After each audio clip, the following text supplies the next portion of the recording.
എസ്തേറിന്റെ പ്രാർത്ഥന നീണ്ടൊരു പ്രാർത്ഥനയാണ്. അതിൻ്റെ ആദ്യത്തെ വാക്യം ഇങ്ങനെയാണ്. 3-ാം വാക്യം, അവൾ ഇസ്രായേലിന്റെ ദൈവമായ കർത്താവിനോട് പ്രാർത്ഥിച്ചു, എൻ്റെ കർത്താവേ, അങ്ങ് മാത്രമാണ് ഞങ്ങളുടെ രാജാവ്, അങ്ങല്ലാതെ മറ്റൊരു തുണയില്ലാത്ത ഏകയായ എന്നെ സഹായിക്കണമേ. എന്തൊരു പ്രാർത്ഥനയാണല്ലേ. എൻ്റെ കർത്താവേ, അങ്ങല്ലാതെ മറ്റൊരു രാജാവ് എനിക്കില്ല. നമ്മൾ ശരിക്കും ഇതിങ്ങനെ പറഞ്ഞ് പ്രാർത്ഥിക്കണം. കർത്താവ് എൻ്റെ നാഥൻ, എൻ്റെ ലോർഡ്, അങ്ങല്ലാതെ എനിക്ക് അധികാരിയായിട്ട് മറ്റാരുമില്ല.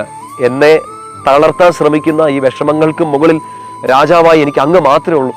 എന്നെ സഹായിക്കുമെന്ന് വാഗ്ദാനം ചെയ്ത ആൾക്കാരുടെ മുകളിൽ പോലും എനിക്ക് അധികാരം ഏറ്റെടുത്തുകൊണ്ട് അങ്ങ് മാത്രമേ ഉള്ളൂ.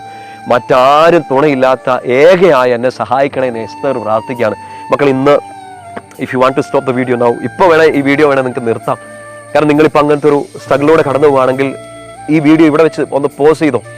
എന്നിട്ട് നിങ്ങളിപ്പോൾ ഈശോയോട് പ്രാർത്ഥിക്കുക, എന്നെ സഹായിക്കാൻ എനിക്ക് വേറെ ആരുമില്ല, നീ അല്ലാതെ എനിക്ക് വേറെ ആരുമില്ല. അത്രയ്ക്ക് ഒറ്റപ്പെട്ടു പോയി എന്നെ നീ ഒന്ന് സഹായിക്കുക കർത്താവേ എന്ന് പ്രേ നൗ. നിങ്ങൾ ഇന്നത് കേൾക്കാൻ ഈശോ തീരുമാനിച്ചിട്ടുണ്ടെങ്കിൽ, ഈശോ ഈ ഒരു അവസരം ഒരുക്കിയിട്ടുണ്ടെങ്കിൽ പ്രേ നൗ. ഈ വീഡിയോ ഒന്ന് പോസ് ചെയ്ത് ഇവിടെ നിങ്ങൾ സ്കിപ്പ് ചെയ്ത് പോയാലും കുഴപ്പമില്ല. ഈശോയ്ക്ക് നിങ്ങളോട് സംസാരിക്കണമെങ്കിൽ ഞാനും സൈലൻ്റ് ആയിട്ടിരിക്കാം. ഈശോട് നീ പറയണം, പക്ഷെ ഇങ്ങനെ അടുത്തിരുന്നിട്ട് ഓടിച്ചെന്ന് പറയണം, എന്നെ സഹായിക്കാൻ വേറെ ആരുമില്ലപ്പാ, ഒറ്റപ്പെട്ടു പോയ എന്നെ ഏകയായ എന്നെ നീ ഒന്ന് സഹായിക്കണേന്ന് ഇപ്പം തന്നെ ഒന്ന് പ്രാർത്ഥിക്കുക. ഈശോ ഒരു പ്രത്യേക ബ്ലെസ്സിങ് തരട്ടെ.